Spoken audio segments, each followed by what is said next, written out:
Assalamualaikum warahmatullahi wabarakatuh. Salam sejahtera untuk kita semua. Kali ini kita masuk pertemuan pertama untuk mata kuliah makroekonomi. Nah, mata kuliah makroekonomi ini salah satu mata kuliah yang ada di Prodi Ekonomi Pembangunan, Fakultas Sosial Sains, Universitas Pembangunan Pajabuti. Kali ini pertemuan pertama pendahuluan terkait dengan bagaimana konsep sejarah ruang lingkup makroekonomi. Ya. Kemudian beberapa materi nanti mencakup critical journal review, kemudian critical book review, beberapa penelitian, riset, pengabdian dan publikasi. Nah, kita ketahui ya, kita ketahui sebelum kita membahas terkait dengan makroekonomi, eh, saya sebagai dosen Prodi Ekonomi Pembangunan ingin memperkenalkan eh, visi, misi universitas, kemudian fakultas, kemudian Prodi Ekonomi Pembangunan. Nah, kita ketahui bahwasannya visi Unpad yaitu menjadi program perguruan tinggi swasta yang terkemuka berbasis religius dalam mengembangkan iptek ya, yang bermanfaat bagi kemaslahatan umat. Nah, visi Unpad ini juga diturunkan ke visi Fakultas Social Science, nah, yang isinya menjadi fakultas yang terkemuka, religius, yang mampu menguasai ya dan mengembangkan konsep pengetahuan berdasarkan pada ilmu hukum, ekonomi pembangunan, manajemen, akuntansi, perpajakan demi kemaslahatan umat tahun 2030. Kemudian visi dari Unpad, kemudian visi dari Fakultas Sosial ya diturunkan yang ruang lingkupnya ke dalam visi Prodi Ekonomi Pembangunan. Yang di mana visi Prodi Ekonomi Pembangunan yang isinya menghasilkan lulusan yang unggul dan ahli di bidang ilmu ekonomi pada tingkat nasional dan internasional untuk kemaslahatan umat pada tahun 2028. Nah, ketiga visi dari baik universitas, fakultas maupun prodi ya ini terkait dengan bagaimana sebuah organisasi perguruan tinggi mampu menciptakan ya, keunggulan dalam bidang khusus ekonomi bangunan. Ya, dalam poin ini adik-adik mahasiswa kita ketahui bahwasannya Universitas Pembangunan Pancabudi ya secara konsisten ya ingin mewujudkan dan mengembangkan ilmu pengetahuan dan teknologi bagi kemaslahatan umat. Dalam hal ini dalam bidang ekonomi bangunan. Nah, nah, salah satu mata kuliah yang ada di ekonomi bangunan eh, yaitu makroekonomi. Ya, gitu. Ada dari mahasiswa juga nanti ini ada linknya ya terkait dengan eh, universitas, kemudian nilai dasar yayasan, kemudian Pasosa, ya kemudian ada di beberapa link YouTube Pasosa, kegiatan-kegiatan universitas, kegiatan Pasosa ada di link yang ini. Bisa adik-adik mahasiswa pakai. Ini beberapa buku dan acuan yang dipakai ya. Silakan dibaca untuk dari mahasiswa. Ya. Nah, nah, kita ketahui bahwasannya ini pendahuluan ya. Kita ketahui bahwasannya eh, mikroekonomi dan makroekonomi adalah ilmu yang ruang lingkupnya saling berinteraksi, baik yang individu dan sifatnya kecil untuk mikro dan organisasi dan sikapnya makro untuk makroekonomi. Ya, gitu. Jadi, nah kemudian, nah untuk awalnya ini bagaimana eh, makroekonomi berkembang ini dapat dijelaskan untuk eh, tinjauan ringkas teori, kemudian masalah dan kebijakan makroekonomi. Nah, kita ketahui sebelum membahas tentang makroekonomi, ya adik-adik mahasiswa nanti akan ya kita buka ya cara berpikirnya. Apa sih perbedaan mikroekonomi dengan makroekonomi? Ya, supaya lebih jelas nanti ya bagaimana ruang lingkup makroekonomi.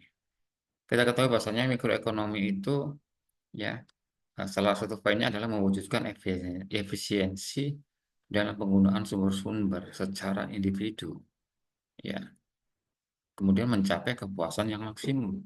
Sementara konsep makroekonomi, yaitu poin pertama adalah pentingnya segi permintaan dalam menentukan tingkat kegiatan dalam perekonomian.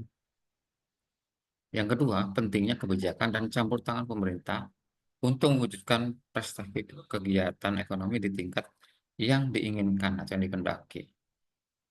Ya, mikroekonomi sifatnya individu, sementara kumpulan-kumpulan dari mikroekonomi masuk ke dalam makroekonomi. Ya, kemudian ini beberapa kegiatan ya, perbedaan dari kegiatan mikro dan makro. Nah, konsep dari kegiatan mikroekonomi, ya, poin pertama adalah apakah jenis barang dan jasa yang akan diproduksi. Kemudian nomor dua, bagaimana cara memproduksi berbagai barang dan jasa yang dibutuhkan tersebut. Poin ketiga, untuk siapa berbagai barang dan jasa tersebut diproduksi? Ya. Nah, dalam konsep makro, poin pertama, kegiatannya adalah pengeluaran konsumsi rumah tangga, kemudian investasi perusahaan-perusahaan, pengeluaran konsumsi dan investasi pemerintah, kemudian ekspor, ya, pembelian barang, ya, pembelian barang dan penjualan barang dan seterusnya.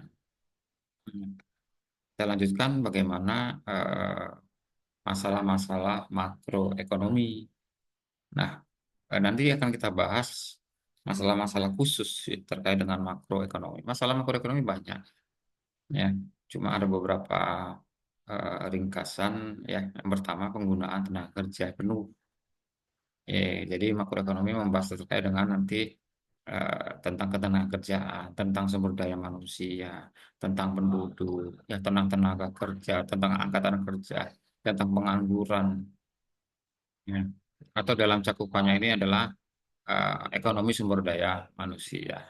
Jadi mulai dari penduduk lahir sampai remaja, sekolah, remaja, dewasa, kemudian bekerja, pensiun sampai meninggal. Nah, ini akan dibahas di pertama penggunaan tenaga kerja.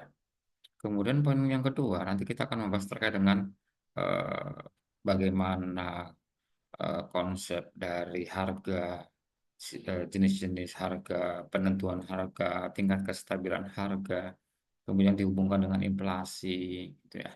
Bagaimana inflasi itu bergerak, faktor-faktor mempengaruhi inflasi, faktor-faktor mempengaruhi harga. Nah, kemudian tema berikutnya adalah terkait dengan eh, neraca perdagangan dan neraca pembayaran. Nah, ya, di dalam konsep neraca pembayaran dan neraca perdagangan ini kita akan pelajari ya apakah eh, ada surplus atau defisit dari neraca perdagangan atau neraca pembayaran antar suatu negara. Dalam hal ini adalah Indonesia dengan negara-negara lain. Ya, kemudian yang keempat, ya, pertumbuhan kita akan membahas terkait dengan pertumbuhan ekonomi yang teguh, ya artinya pertumbuhan ekonomi yang konsisten atau sekarang namanya green growth, ya pertumbuhan hijau, ya.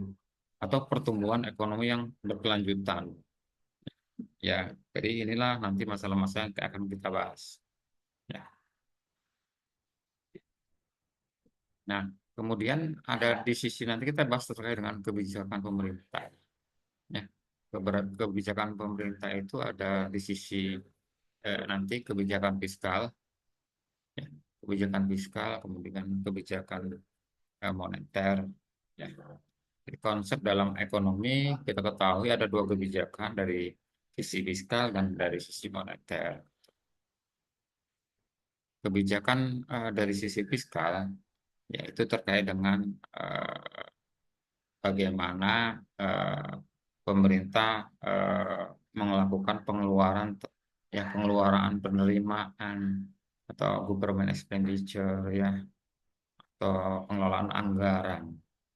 Ya, penerimaan salah satu unsur adalah dari pajak misalnya itu. Ya, bagaimana kebijakan fiskal ini dalam hal ini di otoritasnya adalah Kementerian Keuangan. Ya, Kementerian Keuangan. Ya, Kementerian Keuangan nanti akan berapa ya bertanggung jawab terhadap kebijakan-kebijakan yang berhubungan dengan anggaran, dengan penerimaan, dengan pengeluaran, dengan APBN dan seterusnya. Kemudian kebijakan moneter. Kebijakan moneter ini adalah kebijakan yang berfokus kepada uang. Dalam hal ini otoritasnya adalah eh, Bank Indonesia atau sebagai bank sentral. Ya, jadi Bank Indonesia sebagai bank sentral ini bertanggung jawab terhadap stabilitas ya, stabilitas harga harga ya. Dalam hal ini eh, sebagai alatnya adalah ada pengendalian uang ya ya nanti yang menerbitkan yang menarik uang kembali itu adalah Bank Indonesia. Ya. Kemudian nanti masalah-masalah ekonomi makro ya eh, ini juga tadi sudah dijelaskan nanti selain dari pertumbuhan ekonomi, stabilitas ekonomi, kemudian inflasi dan harga-harga, kemudian tentang pengangguran dan neraca perdagangan. Nah, eh, sebagai contoh di sini terkait dengan eh, pendapatan nasional potensial dan sebenarnya ini sebagai contoh bagaimana pergerakan ya antara pendapatan nasional dengan pendapatan nasional real ya. Di pendapatan nasional ini pada posisi garis merah, posisi garis merah. Ini sifatnya garis. Nah, pendapatan nasional ini secara real eh, belum menunjukkan apakah pendapatan itu merata atau tidak ya. Ah, nah, pendapatan merata atau tidak ini adalah pendapatan sebenarnya ya, itu garisnya di bawah. Jadi pendapatan nasional sebenarnya adalah pendapatan yang eh, ini bagaimana pendapatan nasional itu juga dipengaruhi oleh berbagai kondisi ekonomi, salah satunya adalah inflasi. Jadi pendapatan nasional real ini adalah pendapatan yang memang mengikuti eh, kondisi dari ekonomi. Nah, ini terkait dengan bagaimana eh, konsep dari inflasi ya. Dari kebijakan terkait dengan inflasi itu dilakukan melalui suku bunga, kemudian menarik uang beredar, ya.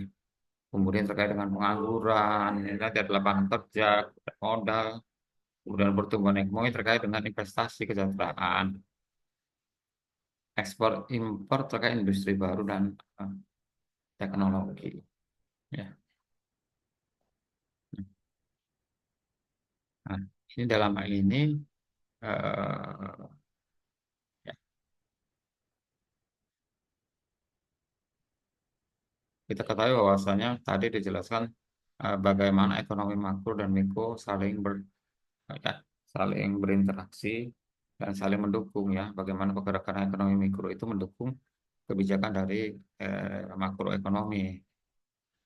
Makroekonomi itu sebagai perilaku ekonomi secara keseluruhan, seperti ya, bergeraknya berbagai harga barang ataupun pengangguran. Sementara mikroekonomi mengamati dari sisi yang lebih sempit seperti mempelajari unsur ekonomi yang lebih kecil, perusahaan, rumah tangga dan seterusnya.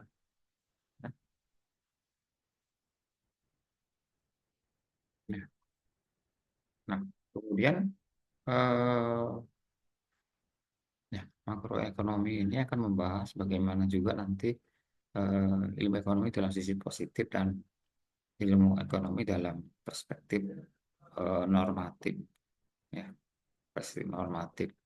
Kalau ilmu ekonomi pada perspektif positif itu membahas deskripsi fakta, situasi dan hubungan yang terjadi dalam ekonomi. Sementara yang ilmu ekonomi dan normatif itu membahas pertimbangan nilai dan etika.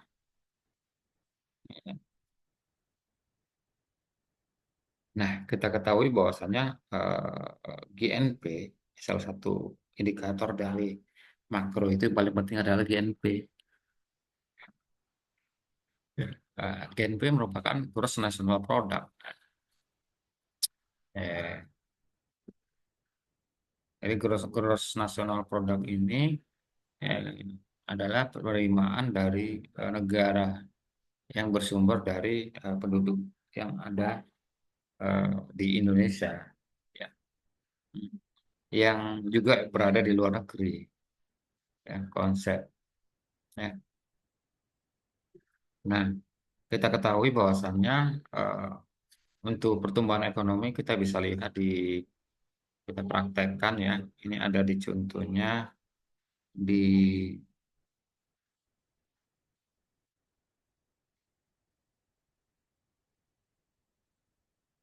kita lihat langsung data sumber datanya. Oke. Ya, bisa kita lihat di sini eh, ada data CIC data. Ya, kita bisa tampilkan ini ya. Kita tampilkan bagaimana perkembangan dari GDP atau indikator dari pertumbuhan ekonomi ya.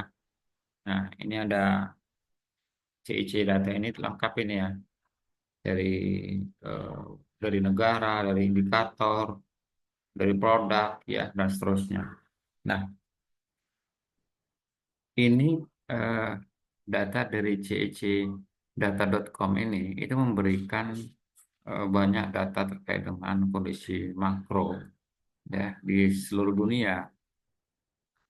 Kita lihat dengan contohnya nominal GDP ya. Nominal GDP ini kita lihat datanya. Ini ada pertumbuhan ekonomi atau GDP ya dari berbagai negara ya berbagai negara. Nah, kita lihat kita cari Indonesia, ini ada Indonesia ya, ini Indonesia. Jadi Indonesia nominal GDP gross domestic product ya, ini dia.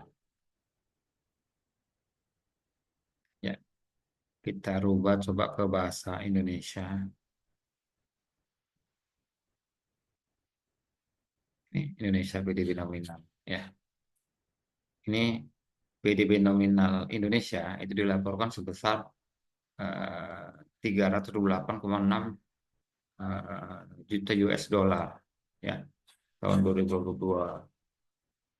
Nah, rekor ini turun dibandingkan sebelumnya 39,3 US dollar billion ya. Nah, ini kita lihat datanya ya, kita lihat datanya. Nah, data ini akan muncul ya dari ya, tahun 2020 ya tahun 2020 sampai tahun 2022.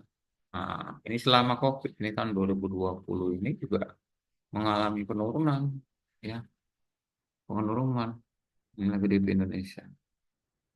Nah, kemudian kita lihat coba dengan perkembangan GDP ya, ya, real GDP. Kita perkembangan real GDP kemudian Indonesia. Kita lihat Indonesia. Nah, ini dia. Secara real ya, pertumbuhan ekonomi kita turun. Ini Juli 2020 itu -5, Oktober 2020 -3, Januari 2021 -2, April 2021 -0,6. Kemudian setelah masa-masa masa resesi hilang, kembali ke masa pertumbuhan sampai ke 7% ya setelah COVID, dan kembali normal eh, secara konstan sekitar 5% sampai sekarang. Kita lihat lagi berikutnya sedikit ya, sedikit data GDP per kapita. Ya. Kita lihat coba GDP per kapita Indonesia, ya. Bagaimana pola pergerakannya, ya. Ya. Nah, ini dia. Ini data tahun 2011 sampai tahun 2022. GDP per kapita kita cenderung mengalami peningkatan, kecuali tahun 2015 ya mengalami penurunan. Itu ada terkait dengan resesi ekonomi akibat dari kenaikan BBM. Kemudian tahun 2020 itu mengalami penurunan juga, itu berkaitan dengan adanya COVID. Ya, kita kembali lagi. Ya, kita kembali lagi di materi. Baik, ini kemudian adik-adik mahasiswa ini yang nanti ada latihan ya. Latihannya juga akan diisi, nanti akan diupload di grup ya, di grup WA. Pertama, ya kan, bagaimana ketegangan geopolitik global antara perang Rusia-Ukraina, kemudian konflik perdagangan internal antara perang tarif Amerika Serikat dan Cina. Nah, itu mempengaruhi stabilitas makroekonomi Indonesia. Nanti coba jelaskan ya, bagaimana kondisi geopolitik global ya, kedua kondisi yang tidak memungkinkan ini mempengaruhi stabilitas makroekonomi Indonesia. Yang kedua, nanti latihannya silakan dijawab. Apa tantangan kebijakan fiskal Indonesia di tengah ketidakpastian ekonomi global dan transisi energi hijau? Ya, kita ketahui bahwasanya kebijakan fiskal ini ya nanti akan menjelma menjadi kebijakan fiskal hijau atau green fiskal. Yang green fiskal ini ya ya akan mendorong bagaimana transisi ekonomi hijau. Mungkin ada pajak padat biaya-biaya yang memang lebih besar. Kemudian nomor tiga, dengan semakin berkembangnya teknologi AI dan otomisasi, bagaimana dampaknya terhadap struktur tenaga kerja dan tingkat pengangguran Indonesia? Ya, ada beberapa pengalaman beberapa negara itu eh, ya, mem-PHK, ya mem-PHK eh, atau terjadinya pengangguran akibat dampak dari kemajuan teknologi. Sebagai contoh, hotel di Jepang itu ada yang sama sekali tidak tidak memakai apa ya, memakai orang yang dulunya ada 20 menjadi 10 menjadi 5, bahkan sekarang sudah nggak ada karena digantikan dengan AI atau robot. Hmm. atau AI atau robot ya. Kemudian nomor 4 ya, pemerintah meluncurkan program subsidi pangan dan energi untuk menurunkan inflasi. Nah, menurut saudara, menurut mahasiswa, apa kelebihan dan kekurangan dari kebijakan ini dalam jangka pendek dan jangka panjang?